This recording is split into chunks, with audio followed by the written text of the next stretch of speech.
Assalamualaikum warahmatullahi wabarakatuh.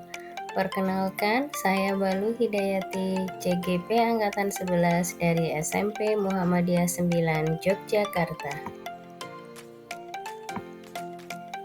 Pada kesempatan kali ini, saya akan menyampaikan tentang koneksi antar materi modul 1.2 dan 1.1, nilai dan peran guru penggerak, serta kaitannya dengan filosofi pendidikan Ki Hajar Dewantara. Model refleksi yang saya gunakan pada koneksi antar materi ini adalah 4P. Yang pertama, peristiwa, yang kedua, perasaan, yang ketiga, pembelajaran, dan yang keempat adalah penerapan. Pada tahap peristiwa, momen paling penting atau menantang atau mencerahkan bagi saya adalah yang paling penting dalam proses mempelajari modul 1.2 dan 1.1, menyadari bahwa seorang pendidik itu sebenarnya hanya sebagai penuntun. Seorang pendidik hanya bertugas menebalkan apa yang telah menjadi kodrat alam dan zaman peserta didiknya. Yang kedua, berdasarkan hal tersebut, yang mencerahkan bagi saya adalah dalam menuntun tentunya harus berdasarkan pada kemampuan masing-masing peserta didik, atau dengan kata lain berpihak pada murid. Hal yang paling menantang adalah mewujudkan pembelajaran yang berpihak pada murid. Kita sebagai guru dituntut untuk menciptakan pembelajaran yang menyenangkan dengan inovasi-inovasi yang disesuaikan dengan kodrat alam dan zaman murid tanpa meninggalkan nilai-nilai budi pekerti. Kaitan antara modul 1.1 dan 1.2 yang saya pahami adalah: 1. Seorang pendidik yang tugasnya sebagai penuntun dalam menebalkan kemampuan murid hendaknya dalam melakukan kegiatan pembelajaran harus senantiasa berpihak pada murid. Yang kedua, untuk menciptakan pembelajaran yang berpihak pada murid, seorang guru harus memiliki kemandirian mempelajari hal-hal baru demi menciptakan pembelajaran yang inovatif. Ketiga, dalam menciptakan pembelajaran yang inovatif, seorang guru perlu adanya kolaborasi dengan berbagai pihak demi keberhasilan pembelajaran yang diberikan. Keempat, guru perlu pula melakukan refleksi diri untuk mengetahui tingkat keberhasilan yang dilakukan serta menyusun perbaikannya.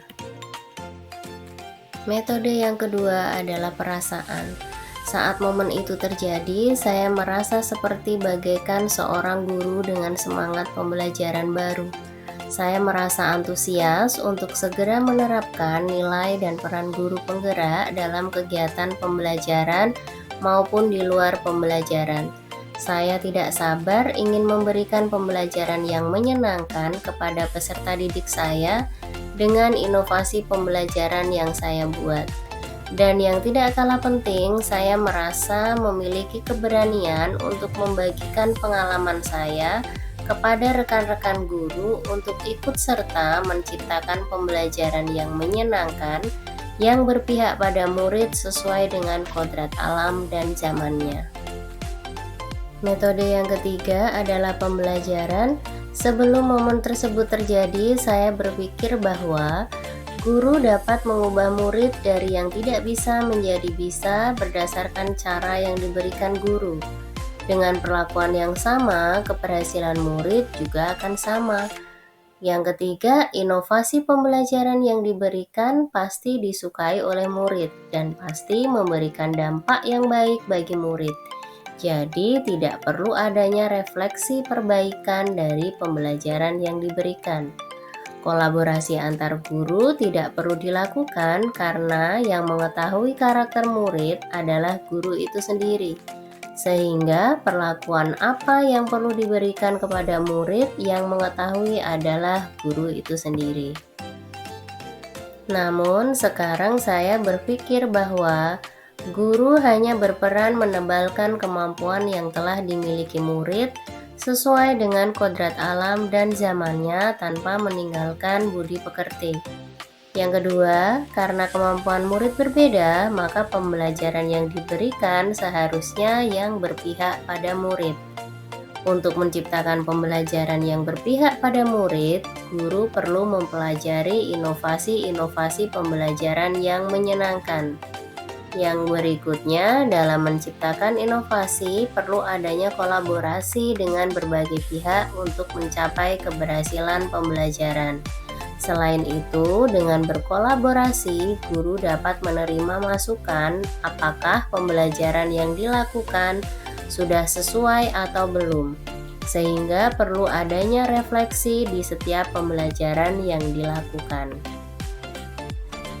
Metode yang keempat adalah penerapan. Rencana saya ke depan untuk membantu menguatkan nilai dan peran saya sebagai guru penggerak adalah: yang pertama, saya akan secara konsisten menyiapkan rancangan pembelajaran yang menyenangkan, inovatif, dan tentunya berpihak pada murid. Kedua, saya akan konsisten pula dalam melakukan refleksi dan perbaikan pembelajaran yang saya lakukan. Ketiga, saya akan mengembangkan kemampuan bidang keprofesionalan saya dan tidak segan untuk membagikan aksi nyata saya kepada rekan guru di sekolah. Sekian dan terima kasih. Salam guru penggerak, tergerak, bergerak, dan menggerakkan. Wassalamualaikum warahmatullahi wabarakatuh.